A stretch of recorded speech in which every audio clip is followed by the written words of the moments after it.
Thank you for having me. Ricky Estrada is in the house right now. Give me some hand claps for that. Hey, everybody. I need some hand claps. So,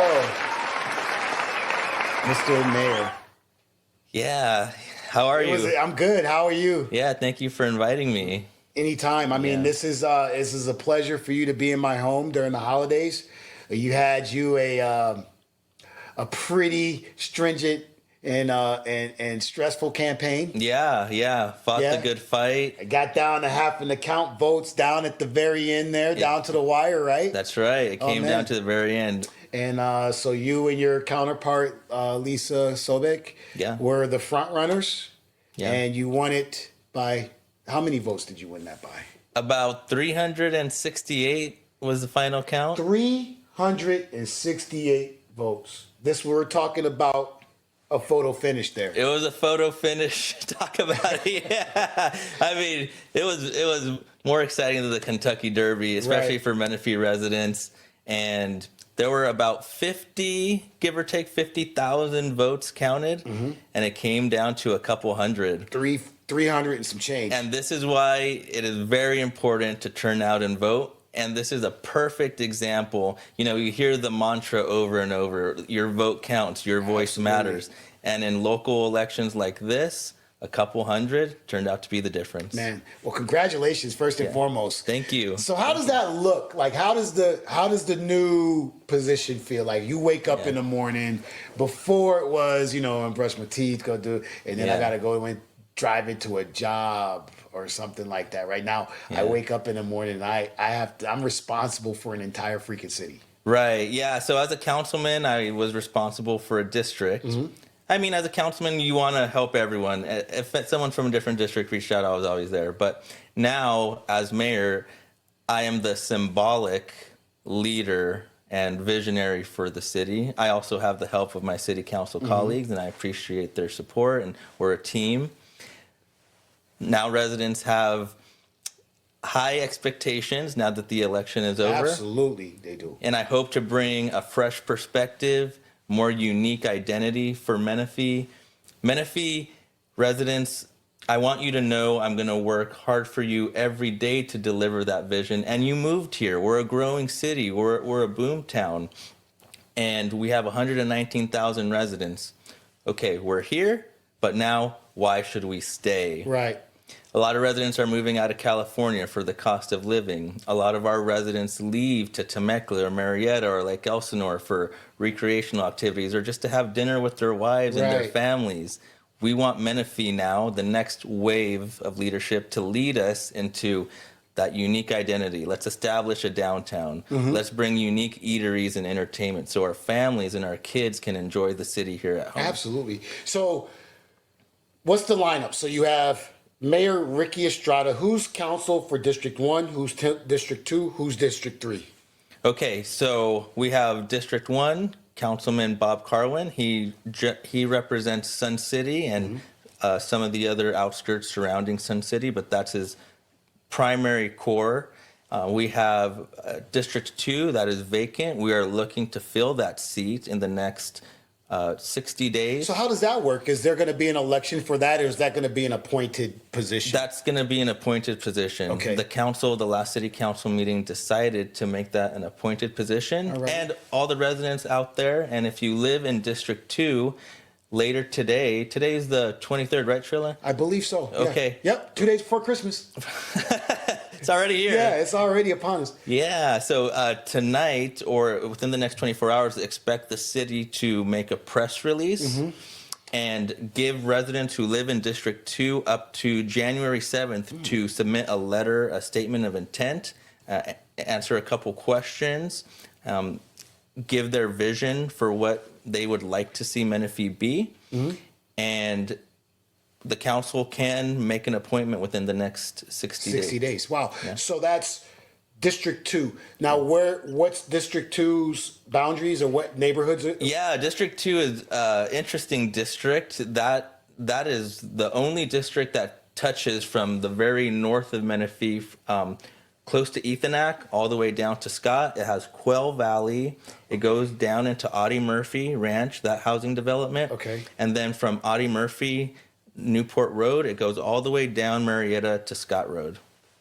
That's weird. Yeah. Okay, so that's a weird car, like, it's a weird piece. carving. Yeah. Yeah, you know how it is.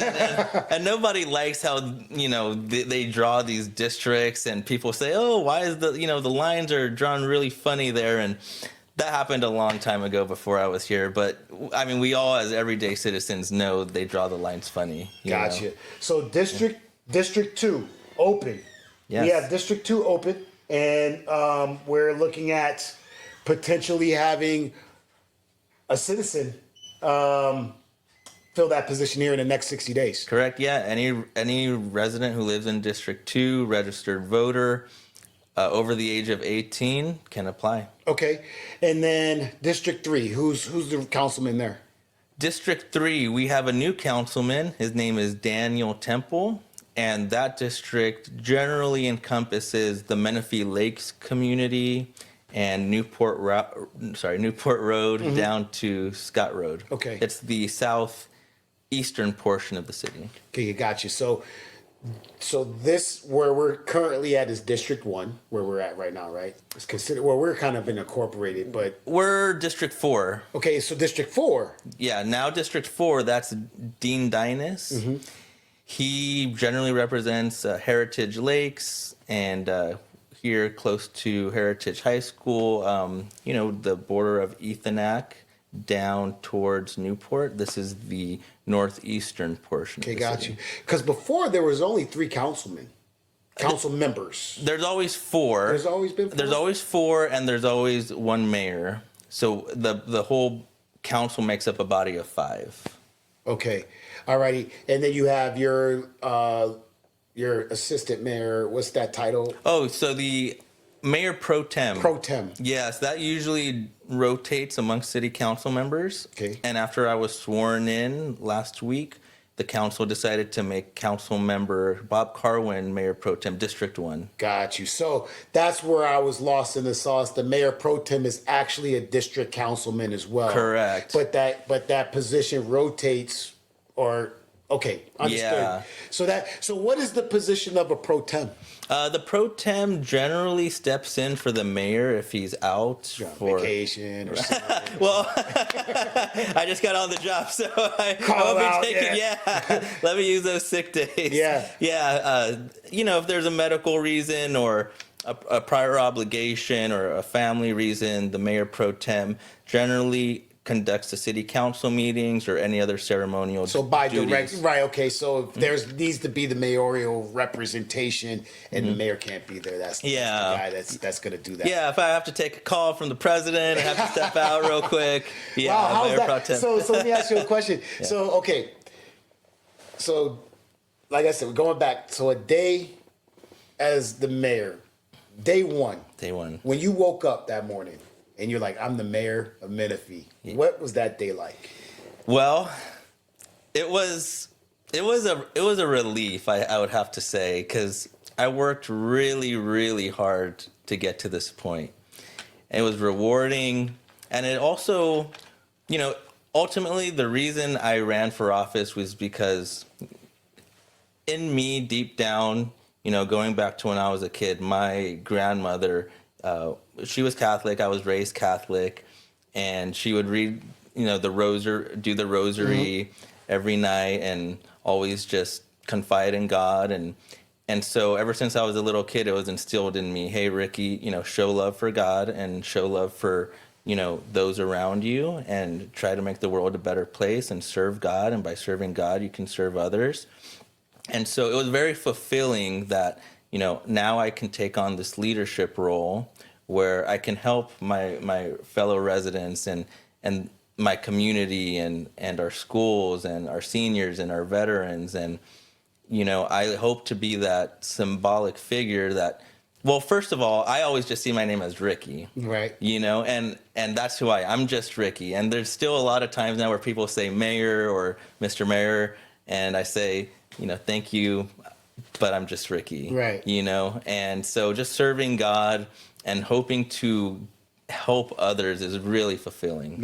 So you wake up this morning with you said a relief off your shoulders. Yeah. I mean, I know the campaign was pretty stressful, Right. but now you've achieved a goal that, okay, man, now it sounds like the passion that you kind of culminated in, like just kind of manifested in, is now, here. And now you're the mayor. Now it's here. Yeah. And here, listen, you accomplished this, you've earned this, the people have voted you in. You are our mayor, and we're gonna call you Mr. Mayor. I mean, get used to that, right? Yeah. So but it's awesome to see that type of humility. Yeah. And I'm also excited. I also woke up excited for a new challenge, for leading our city in the next era. Right. I think Menifee residents want to see, what's the next stage like? We have a lot of houses. We're bigger than Temecula and Marietta population-wise. What is that, by the way? We're at 119,000. Okay, what's Temecula? From what I understand, I would have to double check. But last time I talked to staff, they helped present me the staff report, and I didn't memorize their numbers. Right. But it's from roughly 10, 15,000. Wow. Yeah, actually, one thing I do remember. Hold on. So they've only got a tenth of the population as Menifee? Oh, no, I'm sorry. They're like at 100-something thousand. We're at 120. The difference is 15. Oh, okay. Like 10 to 15 is the difference. Okay, 110. Yeah. Got you. Whoa, I was like, whoa. They got some big old houses out in Temecula. Yeah. And the other thing about that, too, is last time I looked up those studies, Temecula actually lost residents. So they were losing residents. And I wish I was more versed in the Temecula grain on why they were losing residents. But Menifee being a boom town, right, and the combination of Temecula residents moving out created that gap to now we're bigger population. And I mean, that I almost think that speaks to that. So you have Temecula, which is an up and coming. It's almost like we've heard it as Napa 2, baby Napa, or something like that, wine right? country. The wine country, right? So it's real niche and real upscale. Yeah. A lot of expensive properties, a little bit less affordable for, most people. So you have towns like Marietta and Menifee pop up. Which are more affordable. Right. So it almost makes sense that these people are moving from these areas in a little bit more north. They're not moving too far away from the area. They want to stick close to their wineries and all the nice stuff. So I think that's what we look at ourselves as like the suburb of Temecula sometimes. Yeah, and Trilla, I really want to flip that narrative. I hope the next wave of leadership and this new council that comes in as a team, we can establish Menifee's unique identity. Because we have all the houses, we have all the residents, but now why should our residents stay? Right. Why should they not move out of California for more affordability? Why should they not go to dinner in Temecula? Or not even, right, gas prices are crazy, right? So do I have to drive all the way to Temecula or San Diego or Orange County or LA to partake in something? You shouldn't have to. Yeah, I want Menifee to have a unique downtown, more unique eateries. We don't have all of the amenities for our growing population like other cities. I want our residents to stay here. Mm-hmm. We want our families to have entertainment. We want things for the kids to do, and I hope the next generation here goes down that road. And I want to be that visionary leader to make Menifee residents proud to stay here and shop here and keep their family here. Yeah, it sounds exciting. I mean, for me, where I live is very close to Heritage High School, and right behind Heritage is going up some more homes. From what I understand, some businesses, some retail, some food, some places to eat, and maybe some warehousing. Is that true? Yeah. There's a lot of warehousing. That's actually been a very hot topic on the council lately. Warehousing. I don't support warehousing. I let the residents know that during the election. I've been very vocal on that. Will these developers help develop the roads? Sure. Will they bring in some warehouse jobs? Sure. But what I've told the public and what I've told the rest at City Hall is, well, Ethanac is zoned for multiple things. It's not just warehouses. It's grocery stores, lounges, clubs, recreational centers, community centers, all of that stuff. And Ethanac, we're talking on the west side of the 215. All of Ethanac. That's all the way across up to Menifee Road. Correct. That area, Ethanac Road, is known as our Economic Development Northern Gateway. Okay. It is zoned specifically for economic development. Right now in the Inland Empire and all of our neighbors in Paris, Moreno Valley, as you drive up the 215, you see all of the warehouses. And now they're starting to come down to Menifee because we have the land. But while we have the chance, while we're still this baby city and we have the opportunity, let's protect what we have. Like, we're this really unique opportunity where Menifee's this up and coming city. We can make it what we want to be. We can mold it, yeah. Yeah. But before it's too late, let's not accept every development that wants to come in. Like, let's be patient. Let's choose, hey, you know what? Yeah, we have the land available, but we're going to be selective and give the residents what they want. Right. Not what the developers want, not what's going to make developer money, what's going to make Menifee residents happy. Right. Now, I know with some of these projects, like the one across the street that the developer took and is putting all this stuff, there was some amenities that they had to provide for the city, right? So we're talking parks, we're talking pools, right?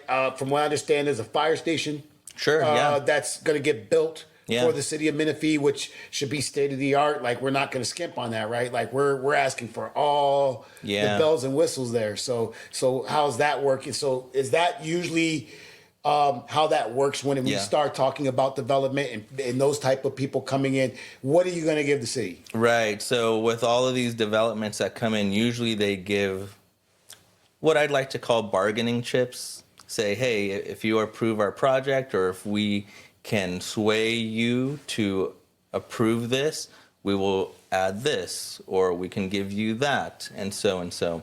So, yeah, some of these projects, they try to sweeten the deal and entice acceptance by providing some of those amenities. And they're great amenities. Don't get me wrong. We want to see public safety. We're growing. We need more fire stations. We need more parks. We need these recreational activities. We can also be patient and say, you know what? We don't like this portion of the deal. We like this portion. Let's come back to the table. Right. So now it's almost like you want to put like a stop to that row of warehouses coming down to 215. Yeah. And keep that space more for unique economic opportunity versus just having it store stuff or right. Yeah, and the problem with warehouses, it's low wages, poor working conditions. Oftentimes they're distribution centers or logistics centers like Amazon's, where they may just move a box in and out and there's no actually point of sale. There's nothing being manufactured. Menifee doesn't gain any sales taxes from it. So it doesn't make good business sense to provide all the square footage for a minimal gain or a minimal return to the city. It's a minimal gain for the city. Right. Now, for the developers and their business partners, they have their own private interests. Your interest is the city. So for those people thinking about or looking at why doesn't he want to put the warehouses? It'll bring jobs and there's always a flip side to a coin, a yin and a yang, right? Like, it would bring jobs, like you said, but there's a downside to this. What kind of jobs? Right. And they have no promises. We're only going to hire Menifee residents. They're going to hire the most qualified or those already within their working network. Right. So if they're an organization, they're just going to pull their people from wherever already inside that organization. Yeah. So there's a potential there that these jobs aren't even going to Menifee residents. And also too, I want the residents to know, I'm open-minded. I'm willing to be creative. Some of these warehouses can be retrofitted to maybe put, indoor go-karting or trampoline parks or something for the kids. But when I asked them when I asked the developers at the city council meeting, okay, what are we working with here? You put the warehouse, it has this much square footage. What are your ideas? Well, Councilman Estrada, Mayor Estrada, their answer is usually towards me is, well, right now we don't have any promised tenants, but we anticipate it's going to be the distribution, logistics. Okay, well, you just confessed to me Right. that it's not really for the kids or for the residents. It's just going to be a box in, box out. Right. So we are going to give you so much precious square footage or acreage for it just to be a box swap. And that's something that you're not okay with. Right, and I don't think the residents are, and I think that's what helped get me elected as mayor. The residents understand that, and they saw the direction we were going. They see our neighbors to the north in Paris and Moreno Valley, and a lot of those stay vacant, and those city councils right now and those cities are dealing with the blowback. Whoa, we approved all this and it's not going as we intended. Right. Okay. Yeah. So definitely understand your stance on, the warehousing and what your plan for Menifee is there. We have the new bridge, the Holland, what's that one? Yeah, the Holland Overpass. That looks, so what's the metrics looking like there? Is that improving traffic? Is that something that's easing some type of pressure? Well, I never take Newport anymore. Okay, so that's... Yeah, I mean, I always try to take the Holland Road overpass anytime I'm going over the freeway. I have asked staff to do a comprehensive study, how we can measure that and when we will have the measurements. The whole Holland Road overpass is still brand new, and so I don't have anything to present to you here. Right, you today. don't have any data there for... Yeah, right. and I think it would take a larger sample size to see, hey, what do the traffic studies say on Newport prior to Holland, and what do the traffic studies of Newport say after Holland? So in the future, I would like to have more to present. Right, that's fine. We'll have an opportunity for that. But what are the built-in kind of contingencies there? Like, we know we're about to do this major project that cost, what was it, $23 million? Yeah, tens of millions of dollars. Yeah. And there were a lot of challenges with it. It was also over a blue line, a streamline where a natural water flow. The topography there gave us some challenges, and also there in that corridor there down Han Road, there are actually a lot of Native American burial grounds. Oh wow! So you got to be really careful. Yeah, and artifacts, and so we did have some discussions with Native American tribes to work with us with the development of that overpass. And that project, and I would like to thank prior city councils who got that going, because that project has been in the work for almost 10 years. Oh wow. Yeah. So that was a big win from what I understand, that was huge, getting that thing done and commissioned. We're talking movie theaters. So yeah, I know everyone's favorite topic. We kind of touched on that. So what is your plan with that piece of land there? What's happening?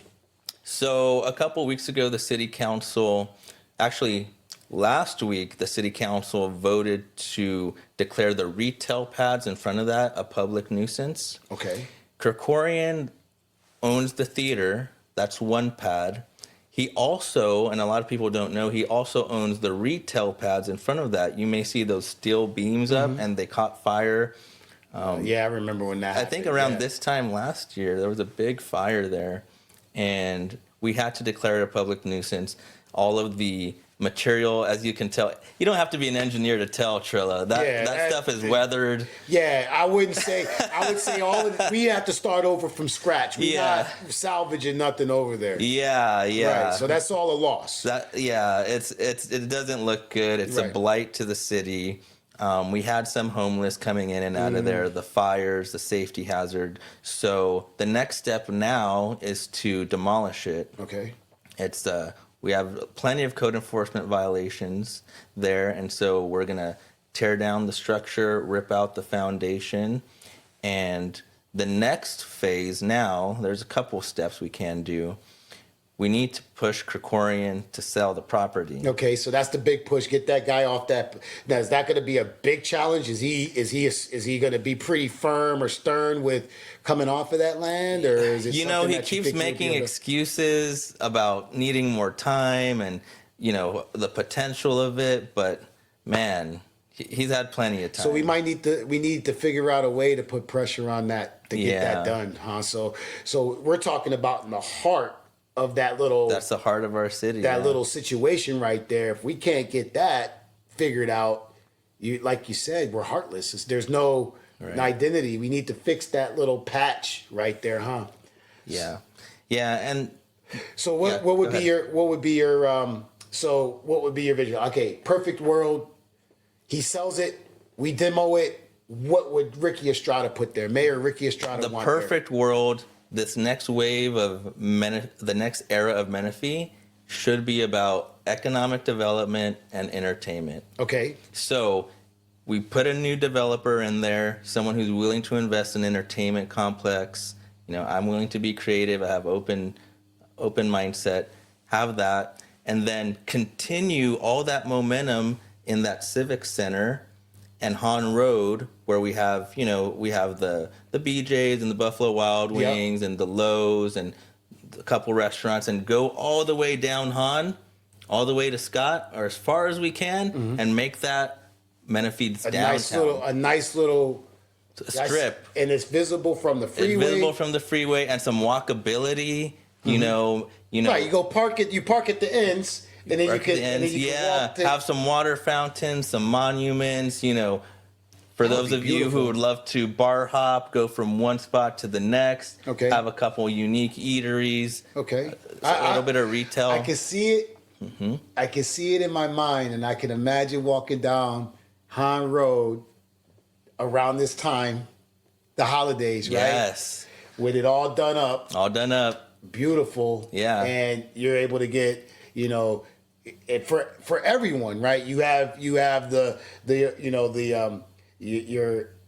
sports bar situation. You go in there and get $3, $4 beers, and then you may up the street have something that you take your wife out to the anniversary, and it's not BJ's or it's not, because that's really what we got here, right? Right. We got BJ's.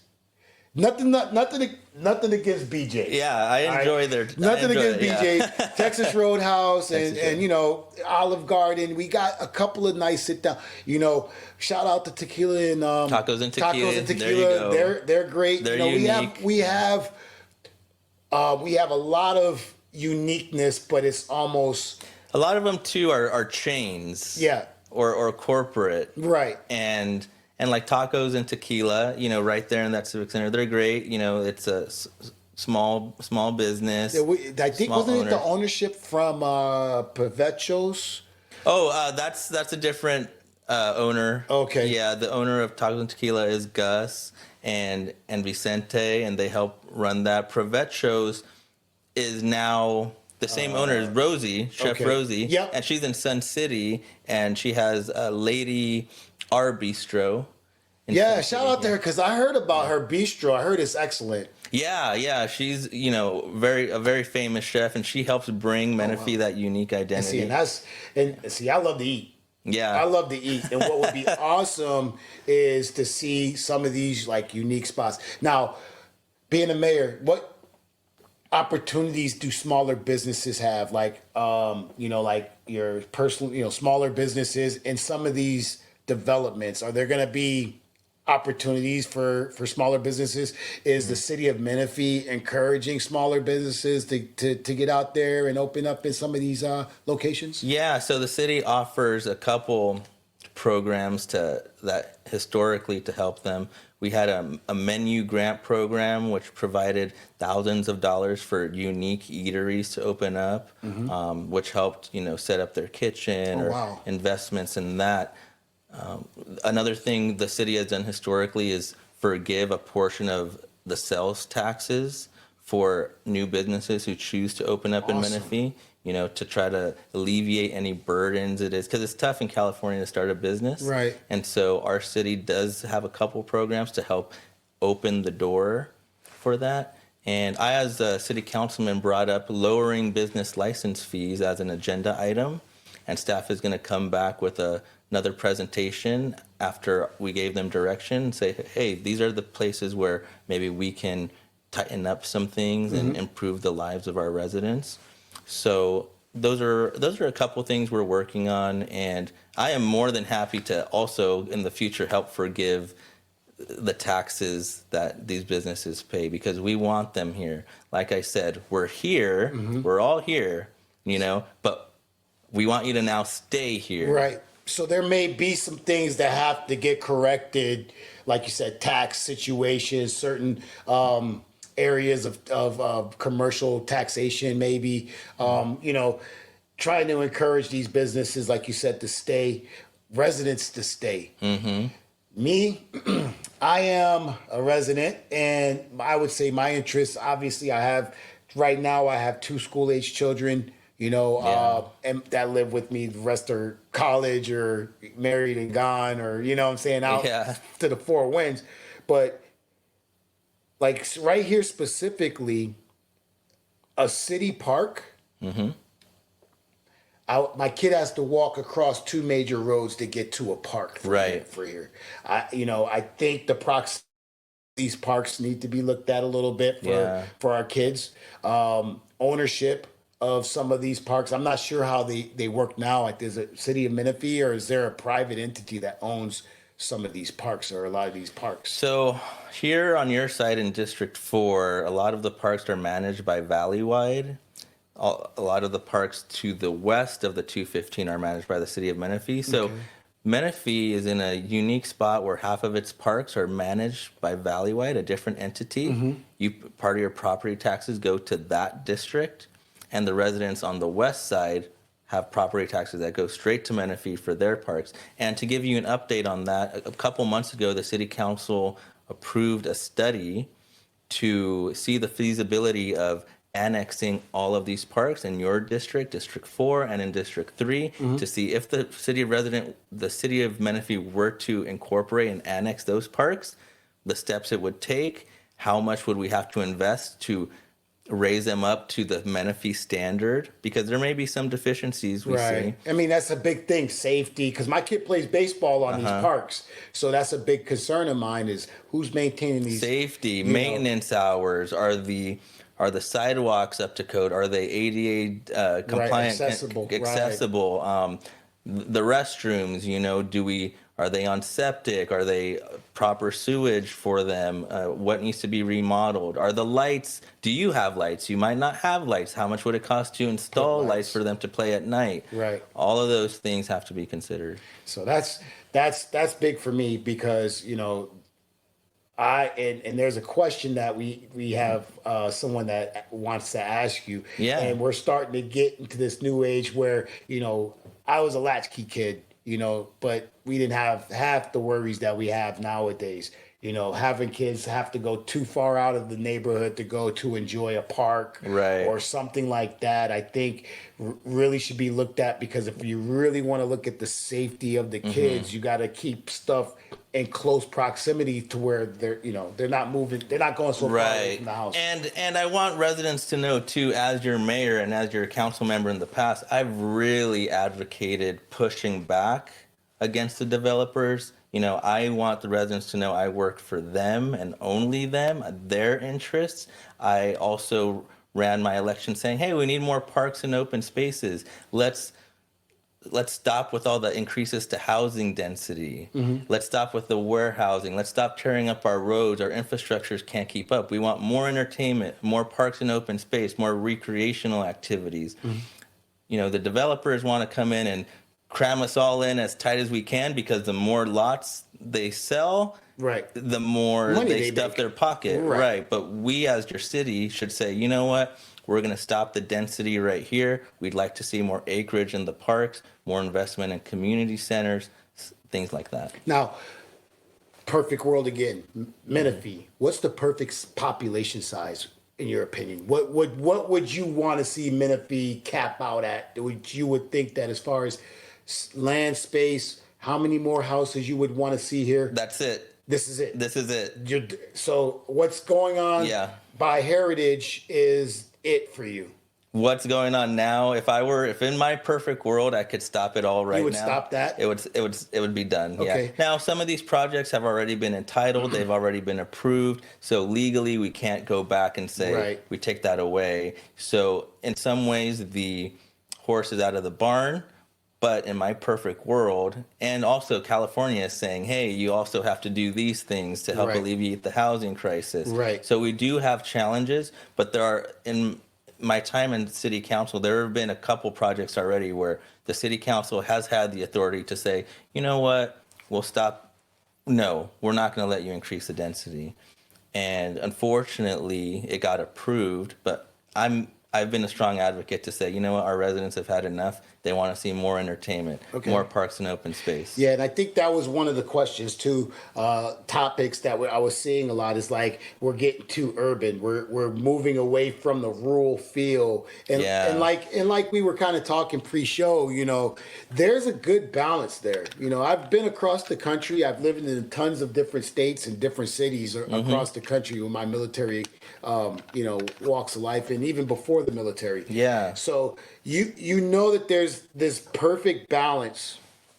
Like it can have a big town feel, but it's still small city, or vice versa, where it feels like a big city, but it got that small town vibe to it. Yeah. Now I feel that we're in a very unique situation to where we can have that big, city feel, but still be the small town, you know what I mean? The small town of Menifee. So, but that would be like, like you said, going down Han Road, adding some things of value that would make people want to pull off the freeway or make us the stop. Like, hey, that one restaurant up in Menifee's, the spot in SoCal or the spot in yeah. We want that unique identity. We want to be that regional attraction. Like I said, we have all the houses. We have more people than our neighbors. So you don't want you would be okay if Menifee had you're done. Yeah, and I'd also look into maybe having some historical preserve districts. You were talking about that the last time you were speaking. So the history of Menifee and so real quick, go through that real quick. Yeah, so one way I would think would incorporate our history with the future is establishing a unique identity which talks about Luther Menifee Wilson. He was one of our founders. Our city is named after him. His middle name is Menifee. He was a gold miner. In my perfect world, I would say Menifee's new downtown, down Han Road, has some walkability. You have some ponds. You have some monuments. Maybe some monuments of Luther Menifee Wilson, like gold mining and the old the wheel on the river wheel.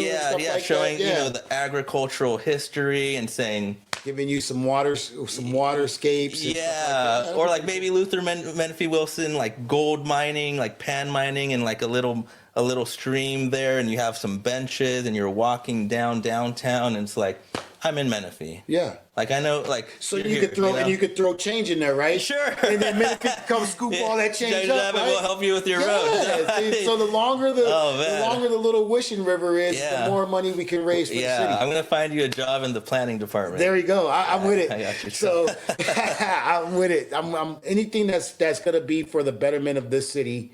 That I found my roots. I know that there's a lot of people that are from this area. Like they have generational ties to this area. Yeah. I can understand and definitely appreciate that they're seeing changes maybe too fast or too much and things of that nature. I can understand that. But for a lot of us that have come and settled here, this is our nest egg. This is our piece of the rock. And I definitely want to see it go in the right direction. Right. I agree with a lot of things, a lot of your vision. So, like I told you before, we're going to make sure you get it done, right? I'm going to help you get it done. Yeah. So we were talking about Han Road Christmas with all the holiday so I can imagine what that would look like. What's Christmas at the Estrada household look like? Yeah, so what we like to do is, so I'm a mayor, I'm a history teacher, Yeah. I serve in the reserves, and so peace and quiet with my wife and my dog, and we may have our parents over for a small dinner, but Okay. we don't like to do big parties. Gotcha. It's more of a It's more of an intimate, decompressed yeah. time. We get invited to a lot of parties and do a lot of holiday events. And when this time comes where it's time off, me and my wife really just want to take a deep breath, and we love just turning on a movie, sitting on the couch, and taking a deep breath. Yeah. And I think it's very important to for anyone, whether you're whatever profession you're in, just having that day of peace and reflection. And one thing I do like to say, we do like to go to a Christmas service. Okay. Yeah, and you sound like you're, from what I hear, a man of faith. Seriously, like, you believe in what you believe in. Yeah, and I think God, any day, any morning, can take everything away from me. Absolutely. And I am a God-fearing man, and me and my wife are arguing or don't agree on something. Every morning, I make sure to kiss her and tell her I love her, and I'm on my way to work, and I love you. So Christmas is an intimate thing. It's a time for you to kind of get away and enjoy the things that matter the most to you, and that's everybody deserves that. So, as Mayor of Menifee, any traditions that because this is a time right now for a lot of us, right? Like this time right now, you're wrapping up the end of the year. You're coming towards the end. You're kind of looking back, possibly looking at some accomplishments. Maybe you're upon rough times, and this is a rough time for you. And as a city, during this times, it's usually a time of giving, a time of sharing, a time of caring, right? Yeah. We look at this holiday season as all those things. As mayor, is there anything that you want to bring to the city for the holidays that you may call traditional, or something that you may want to start as a tradition that we don't currently have? These past couple of days, I've taken part in a lot of different community events which give back. We have a lot of different parts of the city. We have Quail Valley, very unique. They have their toy drives and their events. Sun City, they have their seniors, and their senior community centers have their events. And we're just such a big city with so many diverse views. And, I think the holidays, for the government, this is a little bit where I would say, I see the holidays and Christmas as something intimate for people, a time of family. And I am more than happy to come and be supportive and bring awareness to so many causes. There's so many good causes out there. Yeah. And I want the residents to know I'll be there for them. Okay. And there are so many different religions, and it's hard to accommodate everyone. Right. And that's a perfect segue statement for what I'm about to do right now. So we're about to get into some questions. I went on Facebook and I asked, I went on Menifee 401, Menifee residents, asked the questions, like, hey, if you could ask the mayor a question, what would that question be? Now, a few came in. There's people that don't like you. Yeah. There's people that love you. Welcome to politics. Right? and I get that. So and I'm gonna be, when it comes down to it, I'm gonna ask the questions. Yeah. Right? So that's fine. I might not frame it the way that the person might have asked it. We'll put it up there so that everybody can see how that person asked that question. Sure. You can see it. But we have Jasmine here, Omar. It says, please ask the mayor, knowing that this decision is ultimately up to the voters, but that you have the influence as city mayor, what is your personal stance on school taxes and bonds? Yeah, so from my understanding, schools get a large portion of your property taxes. Out of $1 from off the top of my head, I think they get about 60 cents, generally speaking. Out of $1, the city gets about 13 cents. You know, so the schools have a large budget to work with, you know, and as your city council member, and I need to get used to saying mayor now. Mayor, sir. I'm the mayor. You're Mr. Mayor. Yeah, as as the your mayor. mayor and your representative over at City Hall, you know, I try to be as fiscally tight as I can. I try to find wasteful spending where I can. I'm not afraid to say no. You ask anyone who comes to a city council meeting, I'm not afraid to go down 4-1 and say, I've this seen isn't it right. with my own eyes. Yeah. Yes, sir. You know, I don't agree with this. I think we can do this better. Let's perfect this. So with the school bonds, you know, we had a conference, the city had a conference with our educational leaders. It was the City and Education Summit. There is a large concern that these bonds that we are approving and the taxes that we are currently paying cannot keep up with our growth. These bonds over time are not going to be enough to build the new schools, to help supplement the school budget. So then what happens there? So we have a bond that we don't have enough to do what we need to do. Then what happens then? Taxes have to increase, or what happens there? It'll help for the current, for today, but we had a comparison at the summit where a school 10, 15 years ago might have cost $10 million, $11 million. Now that same school with the same square footage is costing $30 million. Costs have tripled. Inflation, is that all factors in there? Yeah, all right? that factors in. So that's why I, as your mayor and representing you at the city, have to be aware and say, you know what, the housing density, slow it down. All of these new developments, slow it down.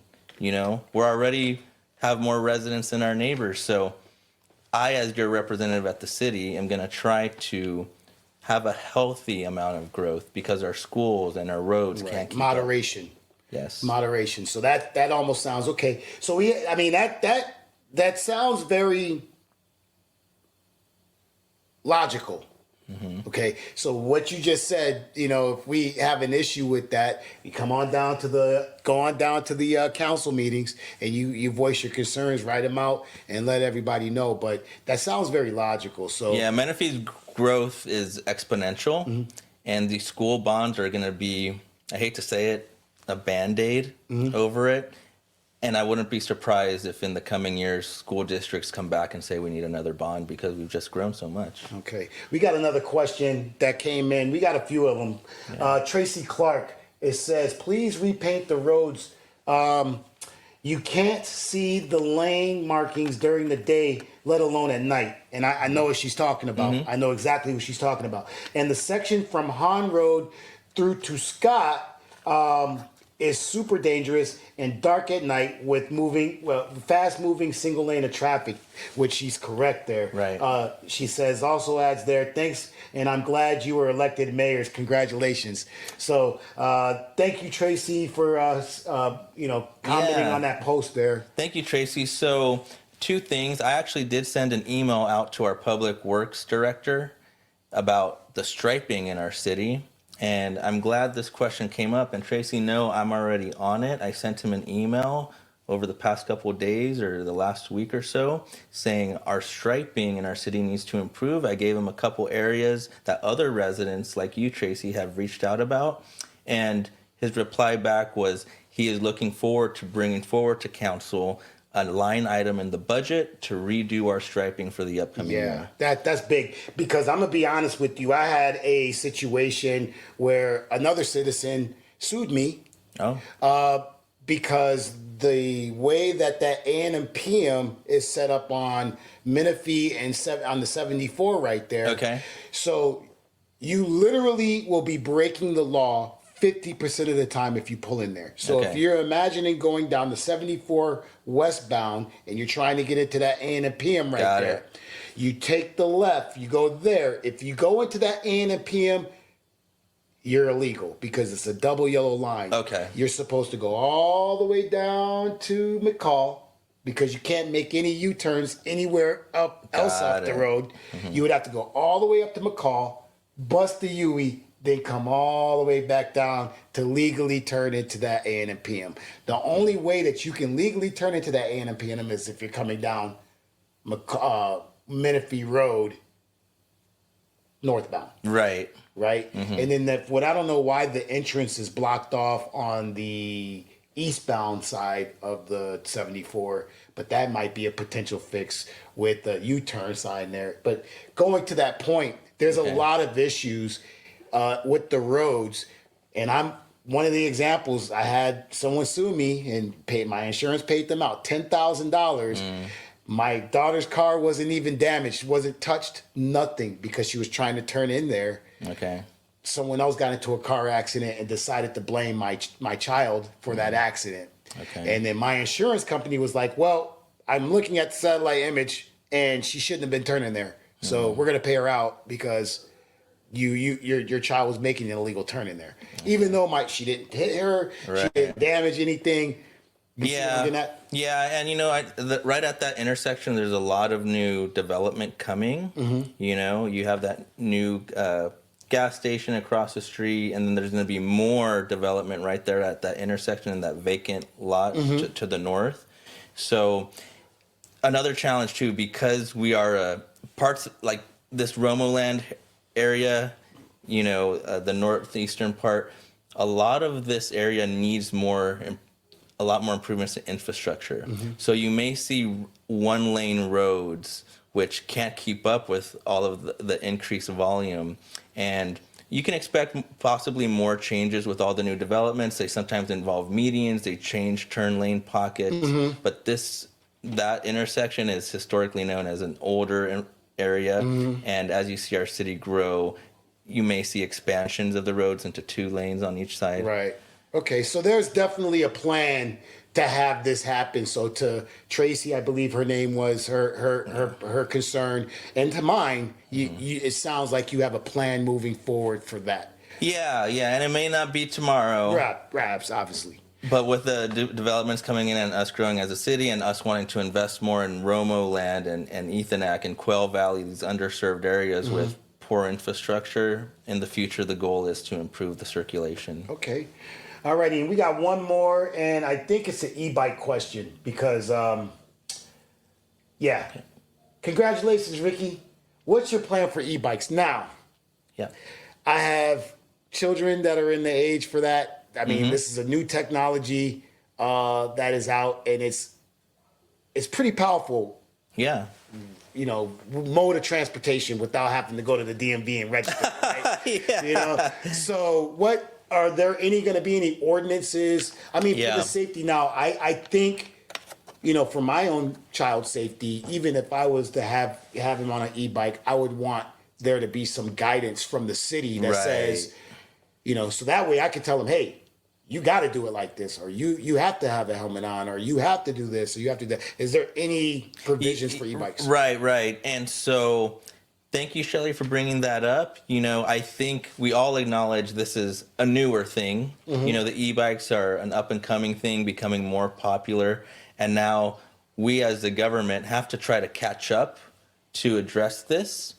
And I can tell the residents right now in my discussions over at City Hall and talking to staff, I am aware of city staff and the police department developing an ordinance, and we definitely want to address this and find a safe way and manageable way without infringing on your private rights as a citizen. But safety is definitely important, and I know our police department and staff are working on drafting ordinances. And if the public's a little bit more patient, you may see something presented in the coming days. Okay, so that's a pretty new technology. What you're saying is that you guys are looking at it.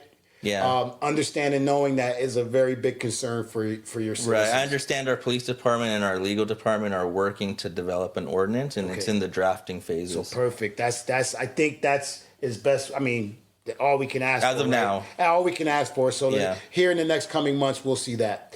So I'm gonna wrap it up. I know you have pressing business. You're about to go meet a senator. Yes, I have to go meet a California senator and discuss, hey, how can we work together and bring more finances and for our infrastructure and just working as a team with the state to make Menifee a better place to live. Man, so I do appreciate you. So I'm gonna let you go, but I got one thing. Yeah. Ricky Estrada was inaugurated as the mayor of Menifee. What night was that? That was Tuesday, December 17th. December 17th. My main man, Ricky Estrada, walked up in the city hall in an all-white suit. It's once in a lifetime. With the all-white suit, with the black, what was that, silk? Was that silk? Yeah, what was that, velvet? Black tie, black silk tie. Black silk tie. Yeah. Looking like $1 million. And you were the star of the show. Thank you. Right? Yeah. But I want to congratulate you again. I do appreciate you coming by. Thank you, Trill. Many more times. Whenever you want to sit down and talk, I know that I'm going to have Menifee residents asking questions. I'm going to ask you these questions. It's the holidays, so we kept it a little light. Yeah. All right. Well, yeah. Merry Christmas, Trilla. Merry Christmas, Menifee. You know, he mentioned I was the star of the show, but really our Lord and Savior is the star of the show. He's just working through me. And I really appreciate your hospitality and inviting me in your beautiful home. It was my pleasure, sir. Until next time, Trillizum out, guys. All right, bye-bye.